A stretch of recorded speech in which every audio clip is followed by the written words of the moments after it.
அன்னைக்கு போகல. அதுக்கப்புறம் அப்துல் கலாம் ஐயா ஒட்டுமொத்த உலக தேசத்தில் இந்தியாவை வல்லரசாக காட்டுகிறேன், என்னோடு வாருங்கள் என்று அப்படி அழைப்பு விடுத்தார். அவர் அழைப்பு விடுக்கும் பொழுதும் நாம் உயிரோட தான் இருந்தோம். ஆனா செவி சாய்க்கலையே, அவரோட பேச்சை நம்ம கேட்கவே இல்லை. உயிரோடு இருந்தும் சமகாலத்தில் இருந்து முட்டாள்களாக இருந்தோம். அதனாலதான் அவருக்கு செவி சாய்க்கணும். அதற்கு பிறகு காலம் காத்திருந்தது.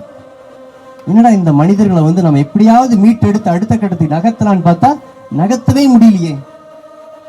இவ்வளவு சோம்பலா இருக்காங்களே, இவ்வளவு ஒரு சுறுசுறுப்பு இல்லாம ஒரு மாதிரி அடிமைத்தனத்துல வீழ்ந்து கிடக்கிறாங்களே, அறியாமையில மூழ்கி கிடக்கிறாங்களே, இவங்களை தட்டி எழுப்பணுமே அப்படின்னு காலம் காத்திருந்து முடிவு பண்ணி ஒருத்தரை அனுப்பி வைத்தது.